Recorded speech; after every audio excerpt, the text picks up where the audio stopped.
Oke guys, 1, 2, 3, 4, 5. Welcome back to Vlogs. Nah, kali ini topik yang akan dibahas adalah tentang kesetimbangan benda ya. Gue singkat aja KB ya. Oke, kita mulai dari kesetimbangan benda titik ya. Oke, kesetimbangan benda titik.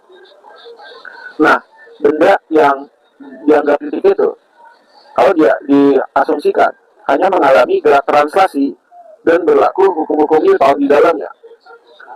Dengerin suara gue baik-baik ya. Dulu, hukum 1 Newton menjelaskan adanya konsep inersia ya.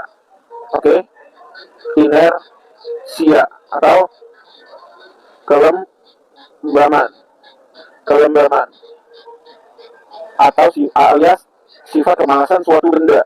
Artinya, kecenderungan suatu benda untuk mempertahankan keadaan geraknya, yaitu benda yang diam akan tetap diam, dan benda yang bergerak lurus beraturan akan terus bergerak lurus beraturan. Jika resultannya lo udah tahu kan, jumlah gaya yang bekerja sama itu jumlah gaya yang bekerjanya sama dengan 0 maksudnya.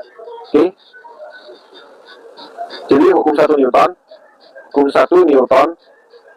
resultan sama dengan 0, alias tak ada gesekan atau hambatan ya. Jadi benda yang bergerak akan terus bergerak kalau nggak ada gaya yang menghambat dia ya untuk tetap bergerak. Jadi misal kalau kelereng nih, lo sentil tuh ya di tanah, di kenapa dia nanti berhenti? Karena ada gaya gesek ya di tanah ya, dari tanah yang menghambat dia, jadi lama-lama dia berhenti. Nah sebenarnya kalau nggak ada yang menghambat itu, dia benda yang bergerak akan terus bergerak. Oke. Nah, sigma F adalah resultan gaya yang bekerja pada benda. Oke. Sedangkan kalau hukum 1 Newton kan inersia yang diam akan tetap diam, dan yang bergerak akan tetap bergerak ya.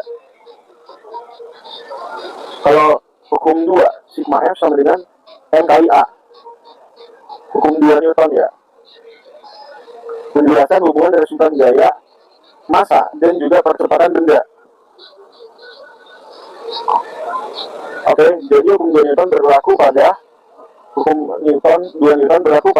benda yang bergerak dan memiliki percepatan ya.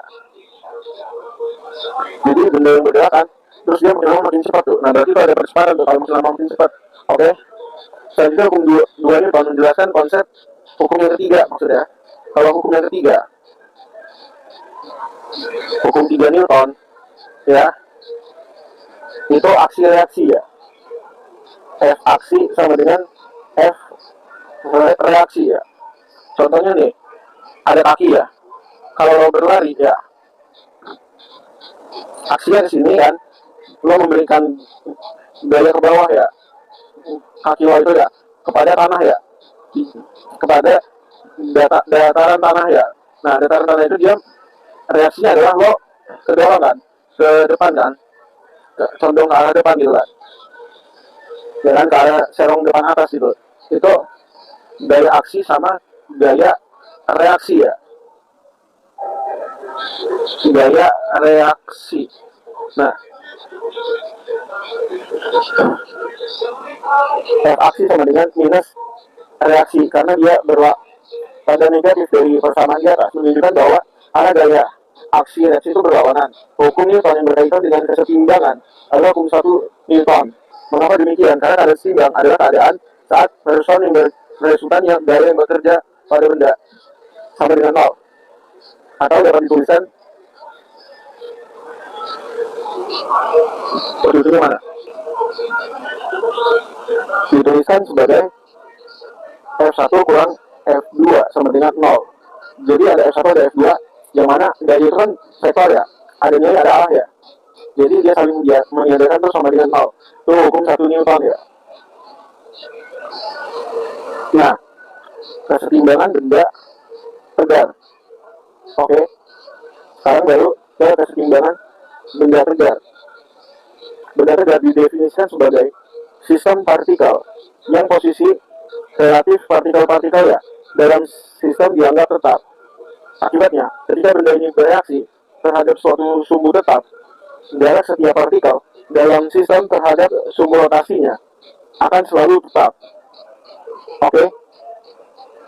Maksudnya dari rotasi gini, ada gaya nih, set, terus dia muter kan. Nah, jarak ini kan selalu tetap kan, dari kayak jari-jari gitu kan. Dari titik ini ke sini kan, titik ke titik tengahnya. Gitu, dia muter terus gitu kan. Ini yang titik pusatnya ya. Yang dia stay di situ, stay di set. Nah, benda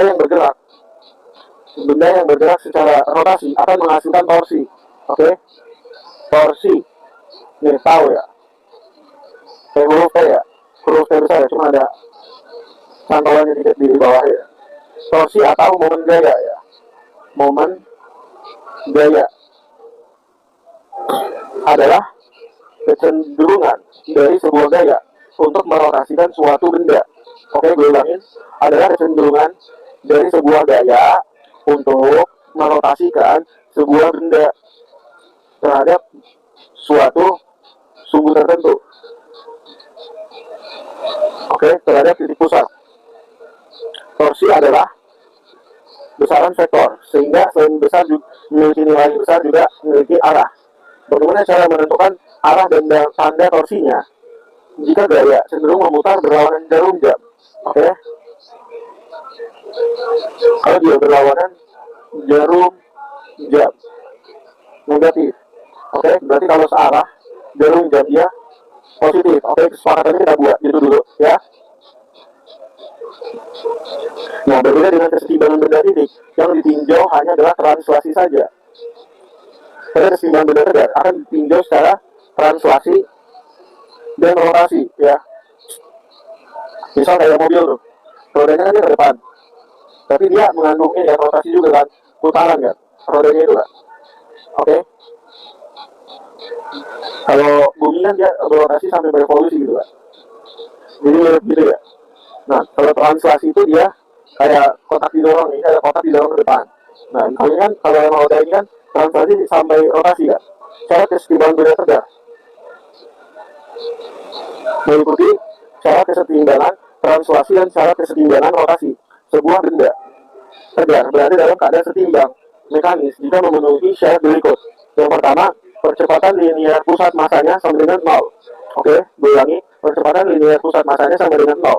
Oke, ini saya yang kedua. Oke, yang kedua itu percepatan sudutnya dalam kerangka acuan ini juga 0.